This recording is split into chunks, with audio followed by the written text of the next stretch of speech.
Mahanti, director of talent Sigma professionals private limited. यही संस्था माध्यम आमे विभिन्न सरकारी और बेसरकारी संस्था को तांकर कर्मचारी मानू अनेक प्रकार ट्रेनिंग दे एवं चाकरी पाई चेष्टा करुवा युवपीढ़ी की मध्य चाकरी पाइबारे साहाय्य कर। आपण माने समस्त जानिछंती चाकरीटीए पाइबाकू हेले प्रार्थी को तीनोटी स्टेज दे गति करने को हुए।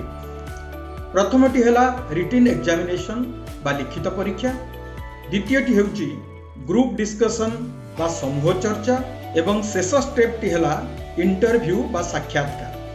किपरि एही इंटरव्यू रे उत्तीर्ण हेबे सही विषय रे एही वीडियो रे मो आलोचना करिबी, जहा मु मोर बही फेसिंग द इंटरव्यू बोर्ड रे मध्य आलोचना करिछि। मो बही रे समग्र इंटरव्यू प्रोसेस को मु 6टी भाग रे विभक्त करिछि। आसंतु से विषय रे संक्षेप रे आलोचना करिबा।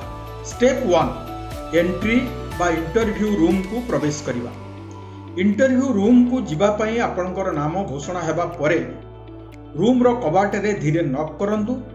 कबाट को अल्प खोली सम्मुख रे बसितबा बोर्ड मेंबर मानक आडू चाहंतु एवं कहंतु मे आई कम इन और मु भितर को आसी पारे कि। इंटरव्यू बोर्ड रो चेयरमैन परमिशन देला परे रूम भितर को प्रवेश करंतु एवं दिनर समय अनुसार गुड मॉर्निंग, गुड आफ्टरनून बा गुड इवनिंग विश करंतु। बसिबा को कहा गले थैंक यू कही बोर्ड सामने थिबा चेयर रे बसंतु। स्टेप 2 होची आपनकर इंट्रोडक्शन। बसिबा परे आपन को पचरा जाई पारे निज विषय रे किछि कहिबा पई बा इंट्रोड्यूस योरसेल्फ। संक्षेप रे निजर नाम, शिक्षागत योग्यता, पूर्व अभिज्ञता, निजर भल गुण और हॉबी बा शौक विषय रे जणातु। स्टेप 3 हैला अबाउट द कंपनी बा संस्था विषय।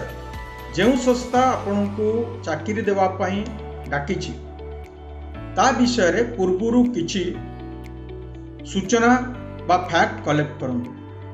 जेपरि कि कंपनी रो पूरा नाम, कौन से माने करंती बा केउ व्यवसाय करंती, वर्तमान रो स्थिति एवं सेमानकर किछि भलो खबर विषय रे जानंतु। प्रश्न हेबा परे आपण आम कंपनी विषय रे कौन जानंती, जहा जानिचंती सही सब कहतु। चतुर्थ स्टेप हैला डोमेन नॉलेज बा वैषयिक ज्ञान।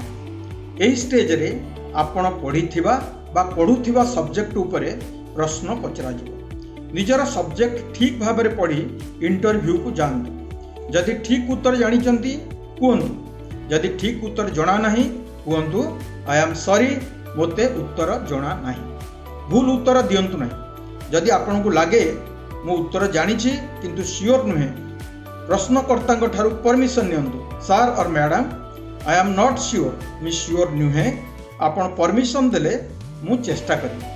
परमिशन मिलिले उत्तर देवा को चेष्टा करंतु। ठीक हेले भल, भूल हेले सेपर किछि क्षति हबार नाही। पंचम स्टेप टी हैला बिहेवियरल बा व्यवहार संबंधित प्रश्न। यही स्टेप रे आपन को पचरा जाई पारे कहीं आपन को चाकरीटी मिलवा उचित। यह एक सुजोग निजर योग्यता प्रतिपादन करिया पे। कहतु सर और मैडम मोर शिक्षागत योग्यता अनुसार यही चाकरीटी मु सुरुखुरे करि पारि। या सहित आपणकर भल गुण जहाँ आपण रिज्यूमे बा सीवी रे लिखिचंती ताहा उल्लेख करंतु। जेपरि कि जड़े प्रार्थी निजर रिज्यूमे बा सीवी रे लिखिचंती से जड़े कॉन्फिडेंट व्यक्ति एवं जड़े टीम प्लेयर, ताले कहतु मोर ज्ञान सहित यही दुईटी गुण मोते यही जॉब टी सुचारू रूपे संपादन करिया पई साहाय्य करिवो, तेणु ये जॉब पाया पई मु हकता। Step 6 exit. हमर भाषा रे हम ताऊ कहि परिबा विदाय समय। यह शेष बा फाइनल स्टेप। बोर्ड रो चेयरमैन प्रार्थी को जीवा पई कहिले संगे संगे चली जानतु नहीं। बोर्ड रो मेंबर मान को अनाई कहतु एही इंटरव्यू पई मु आपण समस्त को धन्यवाद अर्पण करूची। दिन समय होइतले कहतु हैव ए नाइस डे, राति होइतले कहतु गुड नाइट एवं धीरे इंटरव्यू रूम रु विदाय नि। ध्यान दे देखंतु स्टेप 4 एवं स्टेप 5 की छाड़ी देले टिकिए प्रैक्टिस कले आपण माने समस्ते एई चारोटी स्टेप रे 100% स्कोर करि परिबे। टिके गाइडेंस एवं प्रैक्टिस बल रे स्टेप 4 एवं 5 रे मध्य आपण भलो स्कोर करी मन मुताबिक चाकरीटीए पाई परिबे। कहिबा बाहुल्य जे इंटरव्यू बोर्ड को सफा सुतरा हो जातु, वेल ड्रेस हो जातु, जहाँ को आम कहू बी प्रेजेंटेबल। आपण इंटरव्यू विषय में विशद भाव में शुणिले मु भावुची यह आपण मानू यथेष्ट साहाय्य करिवो एवं कौन से इंटरव्यू रे कॉन्फिडेंटली बसिया पई आपण को सुयोग कर। यदि तथापि मन में संशय रहुची आमर वीडियो रे दे जाइथिबा टेलीफोन नंबर बा ईमेल एड्रेस रे कांटेक्ट करंतु। आमे आपण सहित निश्चित भाव में ज्ञान ठीक भाव में शुणुथिबारु समस्त को धन्यवाद and best of luck from my side for your future interview.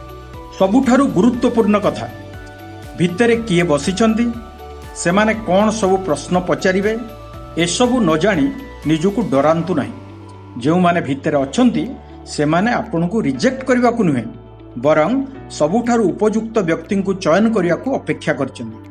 तेणु भय नुहे, आत्मविश्वास रे भरा मनोवृत्ति नहीं निजर श्रेष्ठ प्रदर्शन देवाकू भितरकू पाद पकांतु।